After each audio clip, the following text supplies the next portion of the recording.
While we talk here today, thank you all, first of all, for all of your support. It's been a horrific 24 hours. We haven't really slept at all in light of what happened yesterday, but I want you to know, those of you who don't yet know, that on the streets of Berlin and London and today, they have come out in their hundreds of thousands.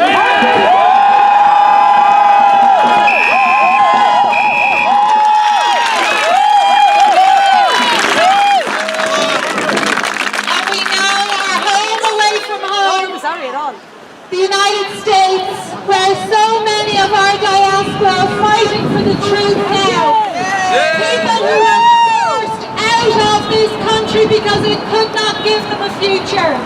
They too are standing up in their millions. We have great protection from what is happening in the UK, continental Europe and the United States. Because we have placed ourselves in such a position as to be insignificant in the eyes of the world. And I want that to change. Yes. I want our country to be seen as the country that it is. Again. And there is one way and one way of ending this now. If we could end it tomorrow, all we need on this road is 50,000, 100,000, and it's over. How difficult would that be? Let's do it! Let's do it!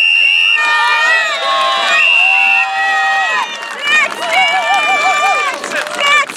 Yesterday, I found myself in a prison cell for the first time in my life.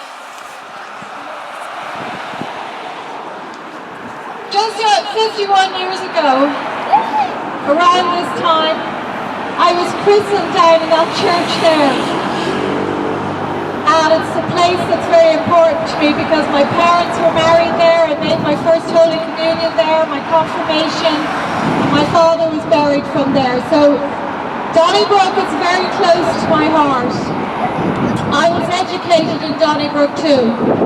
And every morning we pulled on our bottle green jumpers, and the crest on our jumpers was Veritas. Veritas. And my father used to say to me when I was very small, Veritas truth, Veritas truth, Veritas truth. It was the slogan, the logo, the motto of the Dominican nuns who educated me, who were great, strong women, and who demanded the truth from us. That was embedded into me from a young age, and it drove me into journalism. And for me, journalism is fundamentally about truth. Telling the truth and serving the public interest and no other interests.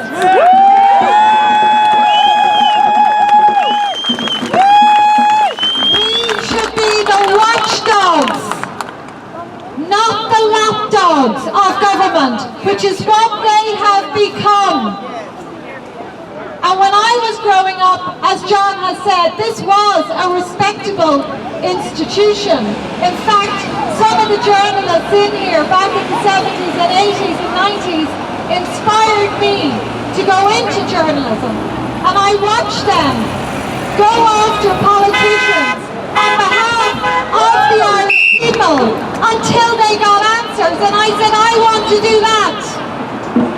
But I soon discovered that in these times that's not acceptable.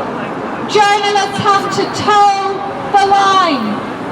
They have to churn out state propaganda, and if they don't, as I refuse to do, they will be silenced. The state, as you all know, has been trying to silence me for many years.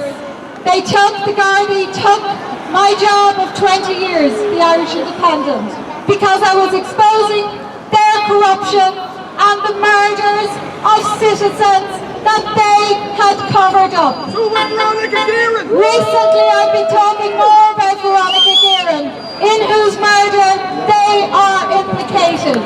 And increasingly I have felt their boot on my neck. And I know that that is a sign of their fear. It is a sign that they are in panic mode. Because I will always point the finger at every single one of them. Here!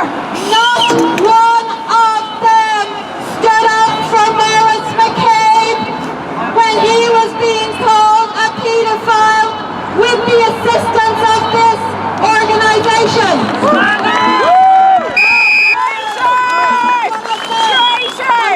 Talk to them about him, they can't look me in the eye.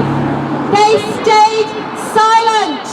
They stayed silent over the Father Malloy murder, Raynard Murray, Sophie Duplantier, Mary Boyle. Shame on them! Shame on them! Shame on them! Shame on them! Shame on them! Shame on them! Shame on them! Shame on them! Shame on them! I could list so many citizens whose murders have been covered up by these people. Because until they speak out, they are complicit. And I'm not only talking about murders, but the most grotesque child sexual abuse. That they are covered up. And because I am one of only maybe 2 or 3 journalists saying that they are responsible for the protection of VIP paedophiles, it is easier for them to come after me. Yesterday I was physically assaulted by 3 of them. 3 monsters. Go back! 3 monsters.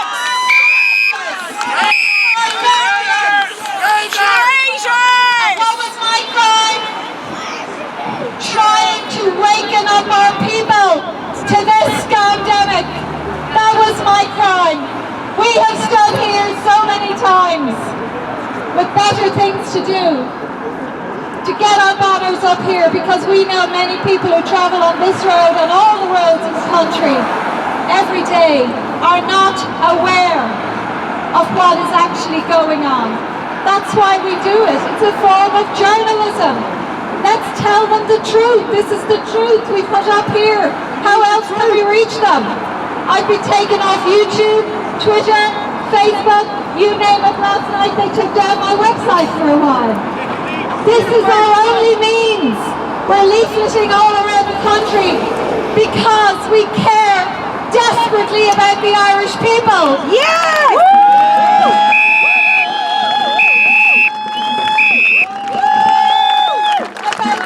Future generations who are being so traumatized now. Traumatized. Last night when we were in Blackrock Garda Station making a criminal complaint about Joseph Waldron. There was a little family in there, a new baby that was born in the height of the pandemic, and both of the non-pandemic, both of her parents had masks on. And I could see these babies when they're very young. They learn so much from reading the lips, hearing the words, and observing the facial expressions of their parents. And I could see that this beautiful little Irish child was looking into her father's eyes, and all she could see were his eyes. And I thought the trauma that is happening to that child, to all of our children who can no longer see their parents' facial expressions. They talk to them through muffled voices. It is child abuse. Child abuse! Shame on them! The generation is being so damaged. These beautiful, innocent children are being so damaged, and we stand here today for them. Yes! We must give them the country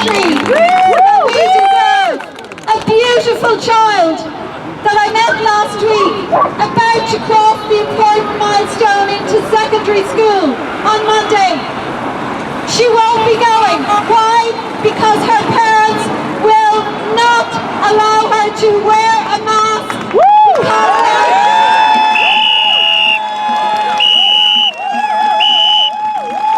And all it takes is one to stand up. That's all it takes, because they will follow when they waken up, and we will waken them up. But as I say, we've stood here so many times. The Gardaí from Donnybrook come out, no problem, we have them on camera.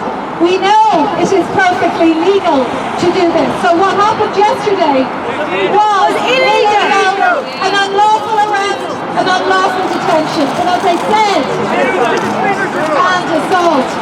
When I was in that cell, and they would come in and then slam the door and lock it again, treating me like a common criminal, I was sitting in there and I was thinking of all of the people in our prisons. I was thinking a lot about the people whose murders I've had tried to get justice for. But I was thinking a lot about all the citizens in our prisons now who should not be there. And there are many today.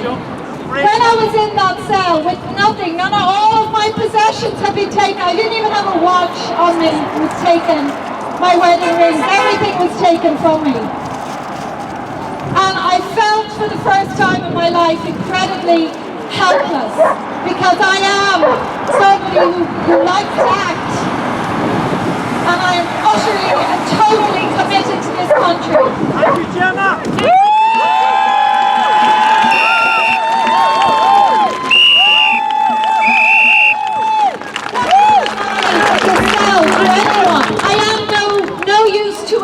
In here.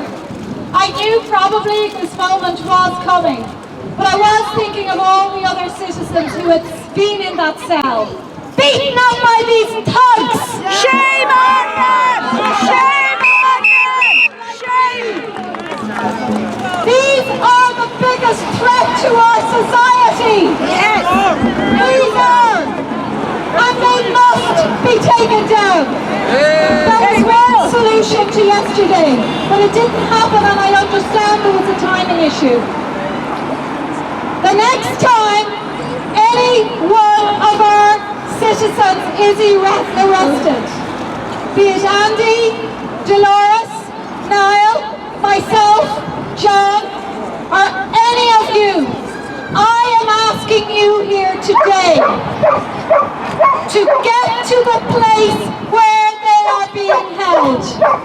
Because I know if hundreds of you had come to break the station yesterday, I would have been released immediately. But instead, I was subjected to 2 to 3 hours of intense abuse, psychological abuse. And what they were trying to do was to provoke me, which they never will do.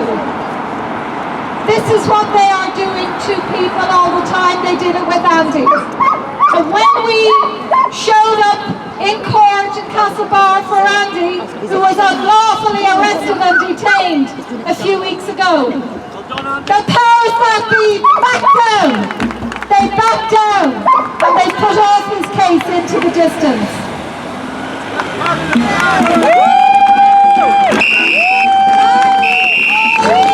Why?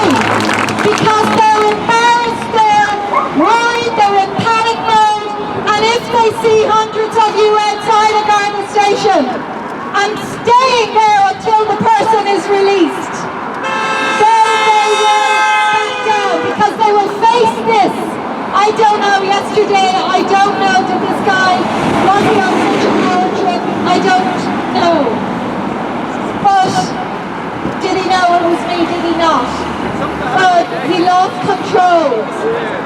He was on an unbelievable power trip. I did think that when I got back there and there was nobody around, I was brought into the back, handcuffed. I'd been handcuffed for about an hour. I told them that I had a frozen shoulder and I couldn't move my arm backwards. And they persisted. This is torture. this was an act of torture on me that was carried out.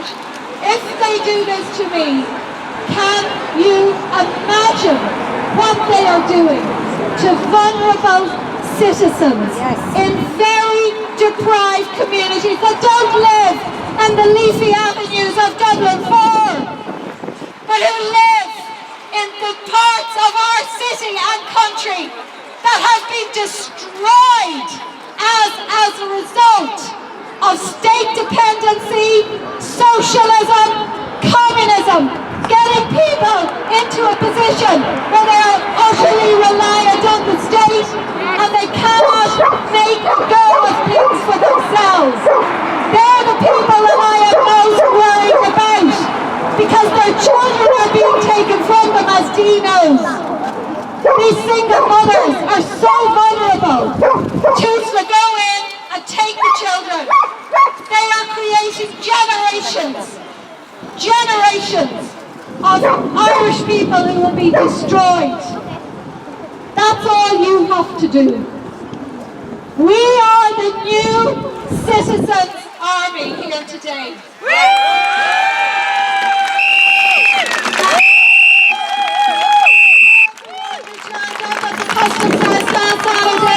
GPO, we are all together united, and all we have to do now is, when they attack us again or unlawfully arrest, I'm begging you to get in your hundreds down to the place where the person is being held, and they will back down. They will back down. So thank you all for being here.